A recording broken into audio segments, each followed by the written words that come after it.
शिव धनुज नर नाग मुनि अकोन में जनहार। मेरे भाग्य में जब यही लिखा है तो जो किसी को दोष लगाती है, ध्यान रखिएगा, न कोई किसी का ब्याह कराने वाला है, न कोई किसी को दुख देने वाला है। माँ ने कहा कर्म लिखा जो बाउर नाहू, तो कत दोष लगाई काऊ। तुम सन मिटहि विधि के अंका, मातु व्यर्थ जन लेहु कलंका। माँ ब्रह्मा जी की लेख क्या हम आप मिटा सकती है? नहीं। तो जो कलंक लेती है, सुख तो सुख, दुख तो दुख, सुख दुख का संबंध हमारे मन से है। एक ही स्थिति किसी को सुखी करती है, वही स्थिति दूसरे को दुखी कर देती है। लक्ष्मण भैया ने कहा है काउन को सुख दुख करता था, निज कृत कर्म भोग सब भ्राता। जोग वियोग भोग भल मंदा, हित अनहित मध्यम भ्रम फंदा। मुझे उन्होंने दुखी किया, मुझे उन्होंने दुख दे दिया। कोई किसी को दुख नहीं देता है, अपना कर्म भाग्य हमको सुख दुख देता है। हम जो करते हैं उससे हम सुखी होते हैं, और हम जो करते हैं हम उससे दुखी होते हैं। मेरी माँ भवानी ने कहा मेरे भाग्य में यही लिखा है, तो क्यों किसी को दोष लगाती है माँ? उस संत ने लिखा है कर्मा की रेखा न्यारी, विधना तारी न करे। लख घोरा लख पाद की, सिर पर छत्र गिरे। माँ ने कहा कर्म लिखा जो बाउर नाहू, तो कत दोष लगाए काहू। मैना जी शांत हो गई। उसके बाद जब पता चल गया तो नारद जी मुनियों को लेकर आए। मैना जी से मिले। मैना जी आप रानी होकर इतना दुखी क्यों है? नारद जी आप हमसे महादुखी न करिए, आपने मेरी बेटी को ऐसा बर बताया। और जो मैना जी से बन कर वो नारद जी को सुनाती है। नारद जी ने कहा मैना जी आपकी बेटी मात्र आपकी बेटी नहीं है, यह सारे जगत की माँ है, यह आद्य शक्ति है, यह जगदम्बा है, यह भवानी है। अभी नहीं सदा सर्वदा शिव जी की पावन में निवासिनी है माँ अंबिका। इसलिए ही तो मैंने नामकरण किया था, आप समझी नहीं। एक बार माँ की जय जय बोलिए, भवानी मैया की जय। वो सृष्टि की जननी है, आपके पुण्य के प्रताप से आपकी जो जन्म लेकर आपको धन्यता प्रदान करने आई है। वो इस जन्म में नहीं, पिछले जन्म में भी इनका सत्य स्वरूप था। दक्ष की पुत्री होकर शिव जी का धार्मी बनी, भगवान को आके दंडकारण्य में देखा। शिव बाबा के वचनों पर विश्वास नहीं कर पाई, फिर भगवान की परीक्षा ली। वहाँ सीता जी का वेश पकड़ा। शिव जी ने जब जाना तब बाबा भोलेनाथ ने मन से इनका त्याग कर दिया। तब पिता के घर गई, योगाग्नि में अपने को प्रवेश कराई, और आपके पुण्य से आपकी पुत्री होकर यह आई है। ये जगदम्बा है, इनकी वंदना करिए, सदा सर्वदा शिव जी की प्रिया है। मैना जी तो शांत हो गई। पार्वती माता जी की जो खास सहेलियां थी वो पार्वती जी के पास जाकर बोली, उमा इतना कठोर तब इसी बमबोला के लिए क्या करती हो? क्या सुझाव है तुमको? कैसी बुद्धि है तुम्हारी? सखियों की अपनी भाषा होती है। देखिए जिसका जितना प्रेम होता है उस स्तर की बातचीत भी होती है। कई लोग आपस में बातचीत करते समय गाली गलौज करते हैं, दूसरा सुने तो उसे बड़ा लगता है। जहाँ अधिक प्रेम होता है वहाँ क्या निकलता है या नहीं, कहाँ से निकलता है, इसका ध्यान होता है, क्या निकलता है ध्यान नहीं होता है। एक बार कथा क्रम में कहा गया, चंद्रमा को भगवान शिव ने शरण दिया तो आकर वह शिव जी की खोपड़ी पर बैठ गया। किसी भाई ने कहा कि भाई महाराज शिव जी के मस्तक को उस कथा में खोपड़ी क्यों कह दिया गया? तो ये आप जान लीजिए कि आप जिस भाषा का, जिस वाणी का इस्तेमाल करते हैं, आप अगर कहते हैं कि शिव जी की खोपड़ी पर बैठ गया, आप अगर उसी को ये कहते हैं कि शिव जी के मस्तक पर विराजमान हो गया, तो देखिए दोनों वाणी में, दोनों शब्द में कितना फर्क है। तो हमेशा वाणी जो है वो परब्रह्म है, तो वाणी इसकी हमेशा बोलनी चाहिए जिससे दूसरों को कष्ट ना हो।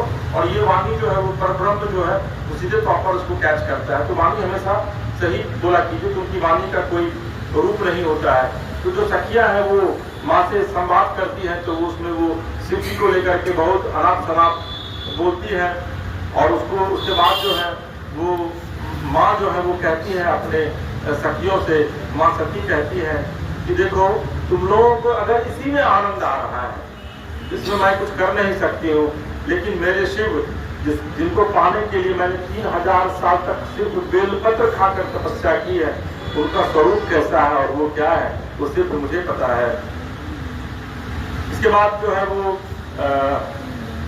शादी विवाह का जो प्रॉपर स्वरूप है वो शुरू होता है। लेकिन इस बीच में एक प्रसंग और है कि शादी करने से पहले जब शिव जी का वह स्वरूप था जिसको देख करके सब लोग डर गए थे, तो भगवान कहते हैं, भगवान हरि यानी कि राम कहते हैं शिव जी से कि प्रभु अब तो सब लोग डर गए आपके स्वरूप को देख करके, अब तो कम से कम आप दूल्हे के रूप में आ जाइए। उसके बाद फिर शिव इतने सुंदर स्वरूप में आते हैं जिसका वर्णन तुलसीदास ने कहा है कि उसका वर्णन क्या ही नहीं जा सकता है। शिव के सुंदर स्वरूप का वर्णन, उसकी व्याख्या की ही नहीं जा सकती है कि शिव कितने अलौकिक रूप में फिर आते हैं। और जब अलौकिक रूप में आते हैं तो उसके बाद फिर जो माँ मैना है वो परम प्रसन्न होती है। हिमांचल जो है वो देखते आघाते नहीं, और माँ मैना की जो पलकें हैं वो झुकती ही नहीं है शिव जी को देख करके। देखिए अब से थोड़ी देर पहले यही मैना माँ है जो रो रही है कि कैसे पति मेरी पुत्री को मिल गए, और अब यही मैना माँ है जो शिव जी के अलौकिक स्वरूप को देख करके उनकी पलकें जो है वो झुक रही है। देखिए यही शिव की कृपा है, यही शिव की कृति है, और यही शिव का रहस्य है जिसको समझना बड़ा मुश्किल है। बड़े बड़े वेद, बड़े बड़े ऋषि मुनि, बड़े बड़े संत इस चीज को नहीं समझ पाते। प्रभु का जो वास्तविक स्वरूप है उसको नहीं समझ पाते हैं। गोस्वामी तुलसीदास जी ने भी कहा कि राम के वास्तविक स्वरूप का दर्शन मुझे भी नहीं हुआ। गीता में कृष्ण माता कुंती को अपने वास्तविक स्वरूप का दर्शन नहीं कराते हैं। वास्तविक स्वरूप का दर्शन सिर्फ अर्जुन को होता है युद्ध भूमि में। भगवान राम जब जन्म लेते हैं मां कौशल्या के अंत से, मां कौशल्या के गर्भ से, मां कौशल्या के गर्भ से, तो सिर्फ 2 ही बार बंद कमरे में जब एक अलौकिक प्रकाश निकलता है, जब प्रभु का जन्म हो रहा है, 6 तारीख को है रामनवमी के दिन 12 बजे दिन में, उस समय प्रभु का विकराल रूप आता है। सिर्फ उसी समय भगवान दर्शन देते हैं मां कौशल्या को, फिर दर्शन नहीं देते हैं, फिर बच्चे की तरह ही रहते हैं, पुत्र की तरह। तो यहाँ पर शिव के उस स्वरूप का दर्शन करती है मां मैना, जिस स्वरूप के दर्शन के लिए लाखों लाख करोड़ों वर्ष तक ऋषि मुनि जो है वो तपस्या करते रहते हैं। तो समझिए कि शिव की सुंदरता कितनी होगी। हम आप जो शिव जी की मूर्ति बनाते हैं, राम की मूर्ति बनाते हैं, ये ईश्वर का मानवीयकरण रूप है। तो हम आप जब इतनी सुंदर परिकल्पना करते हैं तो जो वाकई में शिव होंगे वो कितने सुंदर है ना। जब मानव इतना सुंदर होता है, इसकी रचना भगवान करते हैं। भगवान के पास करोड़ों हजारों करोड़ शेप है। उस शेप को देखिए, सब किसी का चेहरा मिलता नहीं है, और उसमें कुछ कितने दिव्य सुंदर होते हैं। तो समझिए जो स्वयं भगवान होगा वो कितना सुंदर होगा। गोस्वामी जी कहते हैं कोई संशय नहीं करेगा, ब्याह अभी हुआ ही नहीं, और अच्छा उस शादी में गणेश जी भी है, गणेश जी भी उस शादी में आते हैं, तो लोगों को लगता है कि भाई गणेश जी कहाँ से आ गए। उसी में तुलसीदास जी लिखते हैं वक्रतुंड महाकाय सूर्यकोटि समप्रभ निर्विघ्नं कुरु मे देव सर्वकार्येषु सर्वदा। तो स्वामी जी कहते हैं कोई संशय नहीं करेगा, ब्याह हुआ नहीं तो गणेश जी कहाँ से आ गए। गणेश जी शाश्वत है, देव संशय नहीं। विवाह की जो श्रुति परंपरा है मुनियों ने सब करवाई। हिमाचल राज को जलपूष सब दिया गया, संकल्प हुआ। अभिमाचल राज ने मां भवानी के कर कमल को शिव जी के कर कमल में समर्पित किया। बाबा यज्ञवल्लभ जी ने यहाँ बोलते हैं पानी ग्रहण जब किन्न महेशा हर से तब सकल सुरेशा वेद मंत्र मुनिवर उच्चरहि जय जय जय शंकर सुर करहि। कन्यादान के पश्चात हिमाचल राज ने बहुत सारी सामग्री, अनेक गौ माता, अनेक हाथी, अनेक घोड़े दक्षिणा स्वरूप भेंट किया, बहुत कुछ दिया। हिमाचल राज हाथ जोड़कर बोले हे बाबा शिव, मैं आपको क्या दूं, आप तो स्वयं पूर्ण के काम है। शिव जी ने सब सामग्री वही बांट दिया। क्योंकि जानते हैं शिव जी ही मात्र ऐसे देवता है जो कुछ रखते नहीं है अपने पास, शिव जी के पास कुछ नहीं है। इसीलिए आप देखते होंगे शिव जी खाली शरीर रहते, सांप को रखते रहते हैं, नागंबर पहने रहते हैं, उनके पास कुछ नहीं। उन्होंने सब दे दिया। इसलिए शिव से बड़े दयालु इस सृष्टि में कोई दूसरे देवता नहीं है। शिव की अगर आप साधना करते हैं ना कि बड़े प्रसन्न होते हैं। रावण को पल भर में सब कुछ दे दिए, अंतिम में रावण कितना मूर्ख था, अंतिम में गया वो कहा कि अब क्या रास्ते पर बच्चे उठा कर ले चलते हैं। जब उठाकर चलने लगे थे रावण, तो माँ पार्वती को बड़ा माँ पार्वती कभी रावण को लाइक नहीं करती, इससे पुराण में भी है। लेकिन चूंकि भोले बाबा तो कितने प्रसन्न हो गए, और जब शिव प्रसन्न हो गए तो माँ क्या करेंगी। तो माँ जब भी रावण जब भी जाते थे कैलाश पर, तो माँ थोड़ा सा पैर से सिर डगमगा देती थी कैलाश को, तो रावण लौट जाता था। एक बार रावण को लगा कि उसको उठा कर कब्जे चलना चाहिए, लंके में टूट पड़े, तो जैसे ही उठाया भगवान मुस्कुराए और सिर्फ महादेव अपने अंगूठे से थोड़ा सा दबाए थे कैलाश को, तो रावण को ये अनुमान था कि बहुत ताकतवर है, उनका हाथ दब गया था गले। उसी समय वो शिव तांडव में स्तोत्र रचता है, जटाट वीतल चलता, फिर प्रभु शिव अपना पैर हटाते हैं, तो फिर रावण अपना पैर शिव अपना हाथ बाहर निकाल देता है। तो फिर पता चला कि रावण को उसके पास कुछ है ही नहीं, कोई ताकत नहीं। तो शिव जी ने सब सामग्री वही बांट दी, जनवासे पधारे, भोर वेला हुई, विदा अवसर आया। हिमाचल जी ने जैसे बाबा से विनय किया तो वैसे मैना जी ने हाथ जोड़कर कहा, प्रभु उमा हमारे प्राण के समान प्रिय है, इसको अपनी सेवा में रखिएगा, बाबा मेरे अपराध को क्षमा करिएगा, मैंने जो कुछ आपके साथ किया वो मेरे प्रति रखिएगा, विद्या के प्रति नहीं। इसी बाबा सासू मैया का भी परितोष कर विदा चाहते हैं। मैना जी विद्या को शिक्षा देने लगी, बेटी सदा शिव जी के पद की सेवा करना, स्त्री के लिए पति से बढ़कर कोई दूसरा देवता नहीं है। नारद जी ने बताया था पिछली बार वाली कथा न दोहराई जाए, जो सती शरीर में हुआ, बेटी हुआ अपराध फिर में बन जाए, माँ ने समझाया, बड़ा ही प्रेम है। सखियों से मिलकर पार्वती मैया पुनः मैना जी से मिलने गई। माँ मैना ब्रह्मा जी से पूछती है, स्त्री को आपने क्यों बनाया, इसको सदैव परवश में ही रहना पड़ता है, लेकिन स्त्री के जीवन में एक बहुत बड़ा सुख किया है कि जब वो परवश रहती है तो आंतरिक स्वतंत्रता रहती है और मर्यादा की पुष्टि होती है। स्त्री यदि मर्यादा से च्युत हुई या स्वच्छंद हुई तो पूरी सृष्टि स्वच्छंद हो जाती है। इसमें समुद्रदेव ने कहा था, ढोल गवार सूत्र पशुनारी सकल तारना के अधिकारी। देखिए यहाँ पर तुलसीदास की इस व्याख्या को लेकर के समाज में गलत तरह की अपभ्रंश तरीके से जो है उसको लोगों ने समाज में फैलाया था कि भाई तुलसीदास जी लिखते हैं कि ढोल गवार शूद्र और जो पशु है वो नारी के समान है, उसको तारना मतलब उसको पुरस्कृत कीजिए। ये पूरे तरीके से गलत है।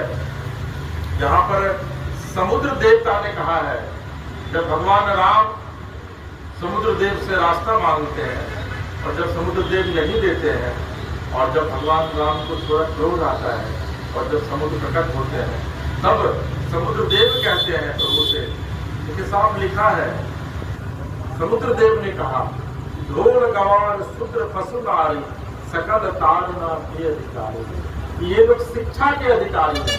तारना का मतलब यहाँ होता है शिक्षा, लेकिन कुछ लोगों ने गलत तरीके से इंटरप्रेट कर दी, व्याख्या उसकी कर दी, ताकि समाज में जो है वो विकृति लाई जा सके, समाज में दूसरे से डराया जा सके। रामायण कभी चीज की व्याख्या नहीं करता है।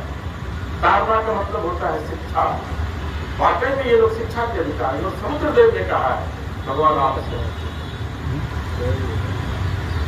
स्त्री को भी शिक्षा की अनिवार्यता रखी गई है। माँ मैना जी ने समझाया, बेटी स्त्री की यही मर्यादा है कि पति के अनुकूल रहे, पति की मर्यादा है कि वह शूद्र के अनुकूल रहे। समझाया तो विकृति लाई जा सके, समाज में दूसरे से डराया जा सके। रामायण कभी चीज की व्याख्या नहीं करता है।